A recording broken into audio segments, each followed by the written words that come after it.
guys, kompleto na ang ating mga pagkain para sa panghalian. So maghihiwa lang muna ako ng carrots at cucumber. So yan, napaka-healthy ng aming tanghalian sa araw na to.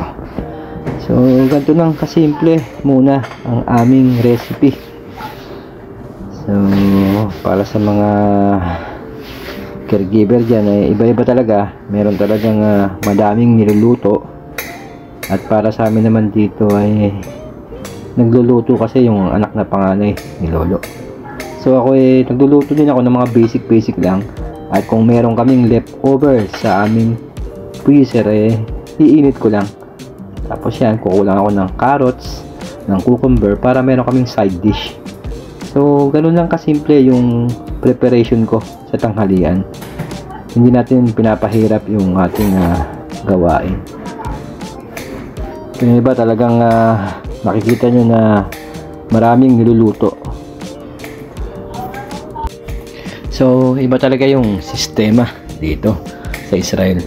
Medyo kung ikukumpara mo talaga yung galawan dito at galawan sa Saudi Arabia, medyo mas maganda talaga yung pamamalakad dito. At meron silang may freedom yung mga empleyado. May kalayaan silang gumalaw at lumabas o mga tuwiran o hindi parehas yung kalakaran dahil dito nakakagalaw ka ng maayos at nasunod sila sa batas. So sa mahirap mang isipin ay ganun talaga pagdating sa Saudi Arabia, napakahirap ng kalagayan ng ating mga OFW doon. O kaya saludo talaga ako sa mga OFW sa Saudi Arabia. Gano'n sila katibay, lalo pa nung panahon na wala pang cellphone at puro sulat pa lang. At may mga employer pa na nababalitaan tayo na hindi ka pwedeng gumamit ng cellphone. So gano'n kahirap yon? Para lang sa pamilya talagang gagawin mo lahat kahit na mahirap. So kahit na hindi ka makagamit ng cellphone, hindi ka makalabas, magtitiis ka dahil alam mo kung gaano kahirap pag bumalik ka sa Pilipinas. So hanggang kailan magiging ganito yung sistema at kailangan nating mag-abroad dahil sa kahirapan at walang magandang kinabukasan para sa atin sa Pilipinas. At sana naman balang araw pagdating ng panahon para sa ating mga anak naman magbago yung sistema at magkaroon naman tayo ng magandang trabaho at kinabukasan sa Pilipinas. So naniniwala pa rin naman ako at nagdarasal na darating ang panahon na magiging maayos din ang lahat. So keep on praying lang at magtiwala lang tayo sa Panginoon. Ganito talaga ang buhay ng OFW. So ayan nga guys, at okay na, nai-ready ko na ang pananghalian. So kakain na kami ng aking lolo na si Dr. May. Say hi. Yeah.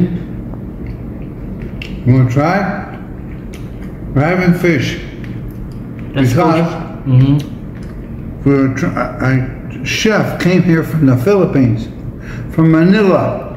He made this fish. The fish was caught in Nova Scotia. No, the fish came from the waters of Norway. It's a Norwegian fish.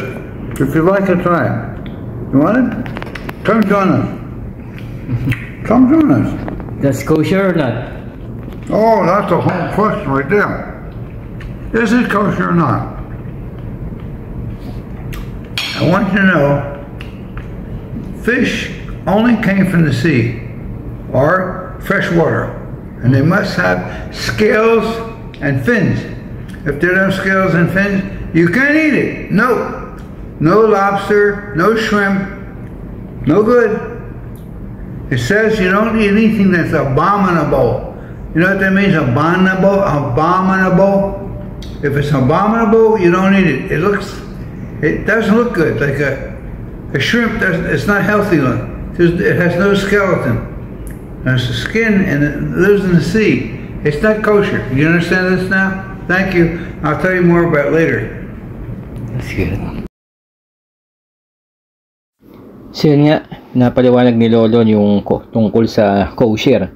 So pag kosher may palikpik at kaliskis Yun yung kosher na mga isda na pwede sa kanilang Jewish dietary law. So yun, pwede silang kumain ng mga isda na ganon. So yung mga hipon at seashells hindi sila pwedeng kumain yan ayon sa kanilang sinusunod na religion. So yun nga guys, maraming salamat sa panonood at tapos na kami kumain at pagkatapos ito magpapahinga naman si Lolo at maraming salamat guys at sana panoodin nyo pa ako at mag-subscribe na kayo for more videos.